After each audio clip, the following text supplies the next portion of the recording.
My channel ঘরোয়া রান্নাবান্না আমার হেসেল ঘর।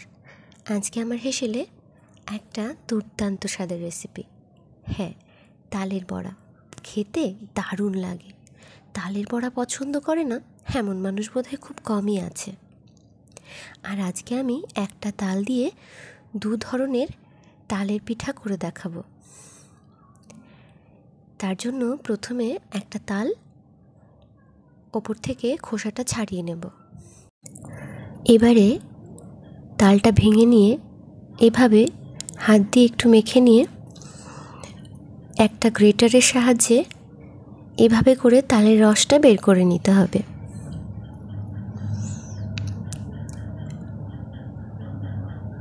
তারপরে তালের রসটা একটু ছাঁকনিতে ছেঁকে নিতে হবে, যাতে করে যে এক্সট্রা আঁশগুলো তালের রসের মধ্যে থাকবে সেগুলো বেরিয়ে যায়। ফাইনালি আমরা এরকম একটা তালের রস বা তালের পাল্প পাবো। এবারে এর মধ্যে সুজি, বেশ খানিকটা চালের গুঁড়ো,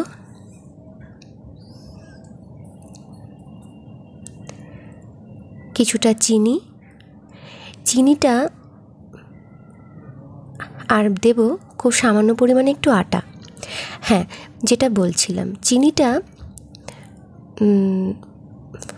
দিতে হবে তালের মিষ্টতা অনুযায়ী। চিনিটা নির্ভর করবে তালটা কেমন মিষ্টি তার উপরে। আমার এখানে তালটা বেশ ভালোই মিষ্টি, তাই আমি খুব বেশি পরিমাণে চিনি এখানে দিইনি। তোমরা ব্যাটারটা মেখে নিয়ে মুখে দিয়ে দেখবে, যেমন মিষ্টি পছন্দ করো তেমন দেবে। আর চালের গুঁড়োটাও আমি এখানে কোনো মাপ বলছি না এই কারণেই, কারণ ডিপেন্ড করবে তোমার তালটা তুমি কেমন করে মেখেছো। যদি খুব বেশি জল দিয়ে তালটা মাখা হয় সেক্ষেত্রে চালের গুঁড়োটা একটু বেশি প্রয়োজন হবে। আমি এখানে খুব বেশি জলটা ব্যবহার করিনি মাখার সময়। গ্রেটার দিয়ে এভাবে করে তালের রস বা পাল্পটা বের করলে খুব বেশি জলের প্রয়োজন হয় না। যাই হোক, এবারে আমি সব কিছু দিয়ে এভাবে করে খুব ভালো করে মেখে নেব।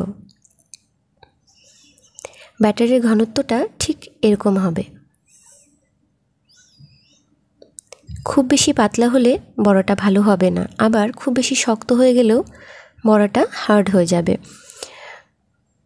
মানে ব্যাটারের ঘনত্বটা খুব বেশি ঘন হয়ে গেলে বড়াটা হার্ড হয়ে যাবে, আমি সেটাই বলতে চাইছিলাম। যাই হোক, এবারে মিশিয়ে দিলাম কোড়ানো নারকেল।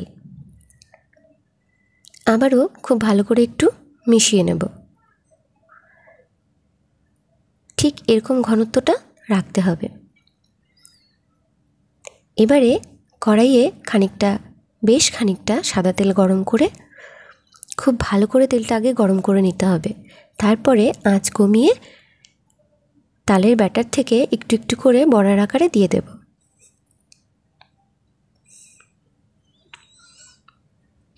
এই সময় অবশ্যই আঁচটা কমিয়ে রাখতে হবে, না হলে বড়াটা ওপর থেকে লাল হয়ে যাবে কিন্তু ভেতর থেকে খুব ভালো করে ভাজা হবে না।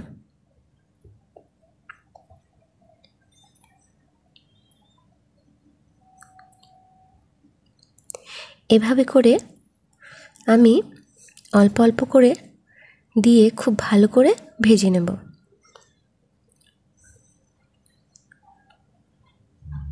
এভাবে করে সাইড থেকে একটু তেল ওপরে উঠিয়ে উঠিয়ে দিতে হবে, এতে করে দুদিকেই সমানভাবে ভাজা হবে।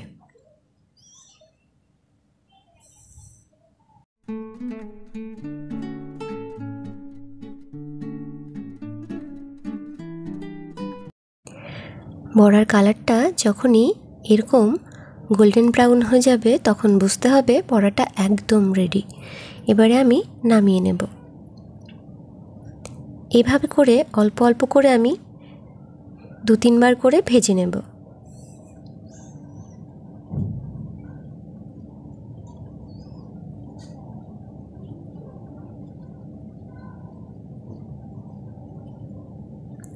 ব্যাস, আমার তালের বড়া একদম তৈরি।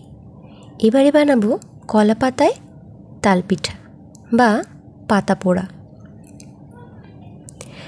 পোড়া তালের পিঠা।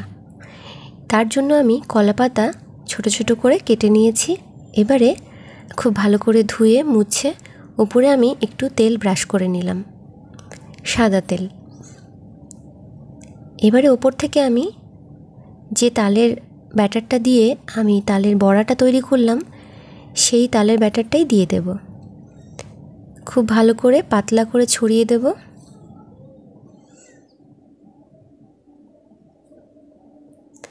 এবারে ওপর থেকে ঢাকা দিয়ে দেব।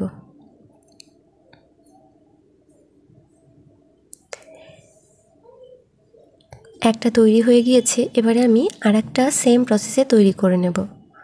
প্রথমে কলা পাতাটা ভাঁজ করে নেব, তারপরে তেল ব্রাশ করে নেব, তারপরে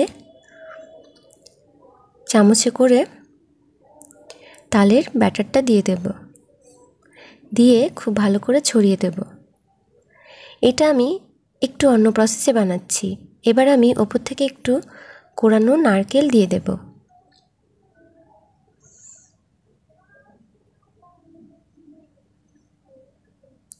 নারকেলটাও খুব ভালো করে ছড়িয়ে ওপর থেকে আবারও 1 চামচ তালের ব্যাটার দিয়ে দেব। চামচ দিয়ে স্প্রেড করতে অসুবিধে হলে তোমরা হাত দিয়ে খুব ভালো করে স্প্রেড করে নিও। হাত দিয়ে এটা সবথেকে বেটার হয়।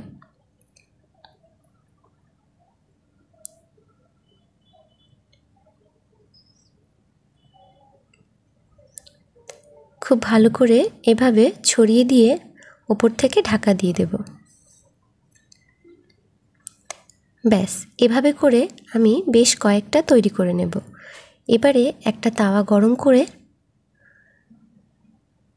তার মধ্যে দিয়ে দেব এই কলা পাতায় মোড়া তালের ব্যাটার।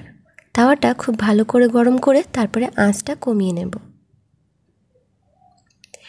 এই পিঠেটা আমার সবথেকে বেশি পছন্দের, আমার ভীষণ ভালো লাগে আর ভীষণই হেলদি।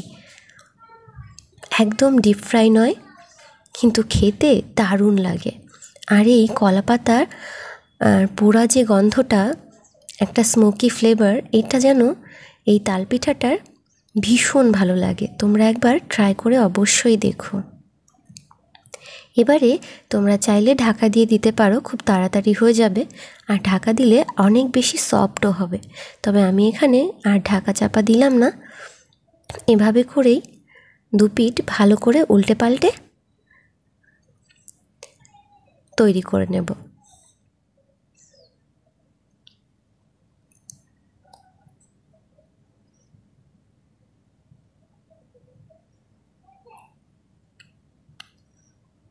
একটু সময় নিয়ে অল্প আঁচে করতে হবে।